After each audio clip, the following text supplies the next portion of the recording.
Gérer ta pudeur quand tu es en couple, quand tu as peur de te déshabiller devant ton partenaire, eh bien c'est un sujet qui me tenait à cœur. J'en ai déjà un peu parlé dans une autre vidéo, mais j'avais envie de vraiment parler de cette pudeur qui peut te pourrir la vie et qui peut t'empêcher finalement d'avoir la vie intime que toi, en tant que femme, tu as envie de vivre. Ça peut être même source de conflit avec ton partenaire qui te dit de te lâcher plus, que ça va, il te connaît, que vous êtes ensemble, que tu peux lui faire confiance. Mais malgré tout, tu te sens toujours retenu dans l'intimité où il faut que ça soit une pièce complètement noire ou alors pour toi, ça va être impossible de complètement être nu dans l'intimité parce que tu as peur, ça te fait peur. Alors, qu'est-ce qui se passe quand on est pudique? Eh bien, on est dans la retenue, c'est-à-dire qu'on va calculer, on va réfléchir, etc. Donc, on va finalement manquer de spontanéité. Et qu'est-ce qui va nous permettre de petit à petit gagner en spontanéité? Alors, souvent, on pense que ça va être des actions auprès de son partenaire. C'est d'abord ton corps. Et donc, ça va être renouer ou construire tout simplement. Peut-être que tu as besoin de construire les bases d'une relation avec ton corps. Et comment ça va se passer? Souvent je dis, on a besoin de faire le tour du propriétaire et pas qu'une seule fois. Donc ton corps, c'est ta propriété, ça t'appartient. Ton corps, c'est à toi, c'est ta propriété. Et est-ce que tu le connais? Est-ce que tu le connais physiquement? Au niveau de ses sens, donc c'est-à-dire la texture de ta peau, la texture de tes fluides, l'odeur de ton muscle naturel, son goût, etc., etc. Donc est-ce que tu construis une base de données avec ton corps? Et après, ça va être aussi l'expérience que tu vas faire avec ton corps. C'est comme si tu emmenais ton enfant sur un terrain de jeu et qu'il était là, bon, il y a un tourniquet, un toboggan, une balançoire. Ton enfant, il ne sait pas encore ce qui va lui plaire. Mais il va aller essayer, il va aller voir, tiens, je vais monter sur le toboggan, je vais y passer, faire un tour, tiens, je vais aller à la balançoire. Et petit à petit, il va explorer, il va commencer à maîtriser le terrain de jeu. Avec ton corps, c'est exactement la même chose. Je le répète assez souvent, surtout si tu as des complexes avec ton corps, tu vas avoir tendance à éviter les miroirs. Et moins tu vas être confronté à ton image, et plus ton corps, tu crées une distance avec lui. Il t'appartient pas, c'est pas le tien. Donc, plus tu vas regarder ton corps, plus tu vas réaliser que il t'appartient, il est à toi. Et oui, on a toutes des complexes, oui, on aimerait bien changer des choses à l'intérieur de nous. Et ça n'empêche, on peut avoir une démarche de faire du sport, de prendre soin de soi, etc. Et d'apprendre à aimer son corps ici et maintenant. Parce que ce n'est pas quand tu auras perdu ces 10 kilos, quand tu auras trouvé un mec, quand tu auras un ventre plat, que tu vas t'aimer plus. Parce que là, tu mets une condition à l'amour. Et si cette condition, elle change, eh ben, ça fait effondrer cet amour que tu as pour toi. Donc, éduquer ton regard à ton corps, c'est te mettre devant un miroir et regarder de manière neutre, et ça, c'est l'exercice le plus difficile, ton corps. C'est-à-dire, objectivement, les courbes de ton corps, la texture de ta peau, quand tu passes ta main dessus, etc.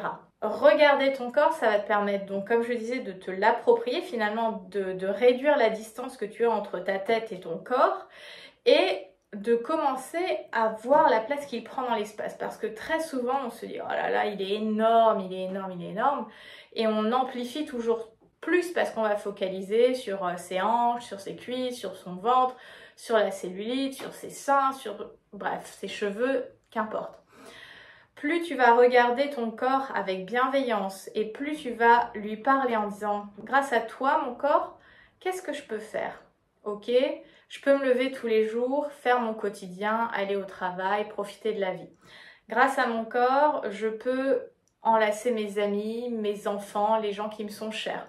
Grâce à mon corps, je peux sentir l'odeur des fleurs. Là, il y a plein de fleurs en fleurs, justement. C'est super agréable. Grâce à mon corps, je peux sentir la chaleur du soleil sur ma peau. Grâce à mon corps, je me régale d'un super plat que j'ai mangé à ce resto-là. Et en fait, de focaliser ton attention sur tout ce que ton corps te permet de faire, plutôt que ce qu'il ne te permet pas de faire. Je crois beaucoup dans le pouvoir de la photo parce que la photo amène beaucoup plus de neutralité dans notre regard. Donc si tu as du mal à te déshabiller devant ton partenaire, si tu te sens très pudique, je t'invite à potentiellement faire un shooting boudoir. Alors un shooting boudoir, ça peut aller de la nudité à la lingerie, à quelque chose d'un petit peu déshabillé sans pour autant être en lingerie. Donc ça, c'est des éléments qui s'adaptent en fait en fonction de ce que tu veux expérimenter, du photographe, de l'univers que tu souhaites explorer.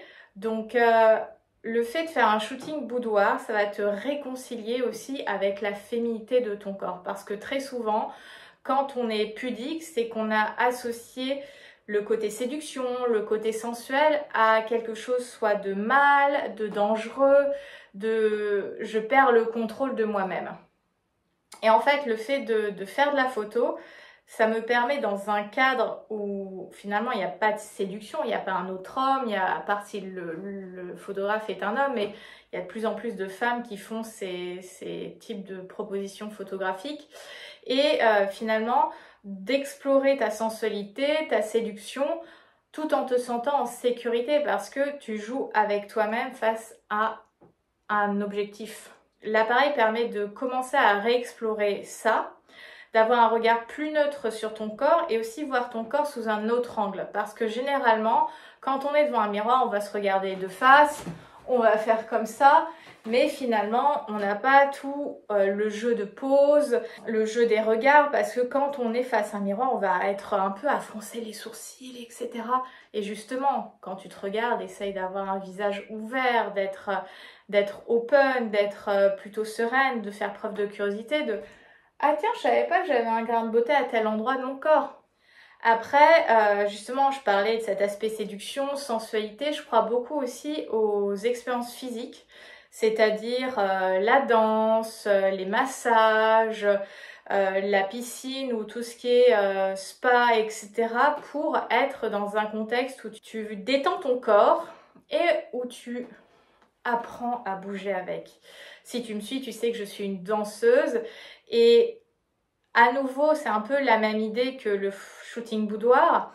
Le fait d'être dans un cadre, par exemple le cadre de la danse, où il y a des endroits où la main doit aller et des endroits où elle n'a pas à aller, en fait, le fait d'avoir ce cadre permet de créer un sentiment de sécurité et donc nous laisse un peu plus libre dans la tête d'aller explorer ce côté sensuel, je bouge mon corps, etc.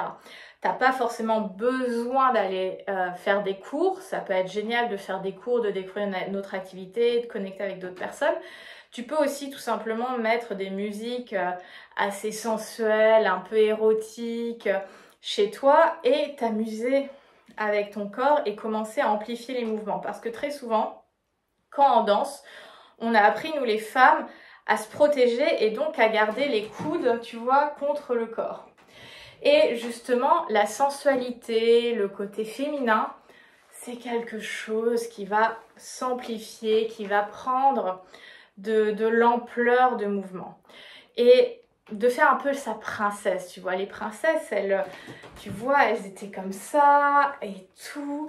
Et en fait, cette amplitude de mouvement va forcément amener un peu plus de lenteur. Et la lenteur, ça amène de la séduction, de la sensualité. Et tu vois, et même en faisant des gestes tout simples comme je le fais à la caméra, tu vois, là je te fais une masterclass sur YouTube avec quelques gestes, ne serait-ce que dans les bras, t'es pas obligé tout de suite de commencer à bouger ton boule.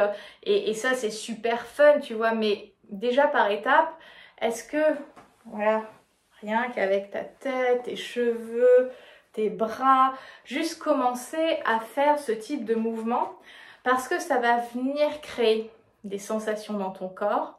Ça va venir te permettre de prendre de la place dans l'espace parce que ce qui est important quand on est dans la vie intime, c'est de prendre sa place dans la chambre à coucher et aussi en dehors. Donc quand on est généralement pudique, c'est qu'on se fait toute petite, on veut pas faire de vagues, on veut pas prendre de place. Que quand tu commences à faire de l'amplitude dans tes mouvements, eh bien tu vas prendre plus de place, tu vas oser habiter l'espace et ça va t'aider de manière indirecte dans la chambre à coucher.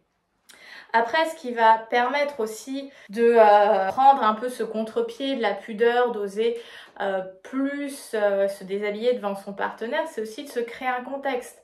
Est-ce que j'ai besoin de tamiser la lumière parce que c'est une étape intermédiaire entre le moment où je pourrais le faire à la pleine lumière?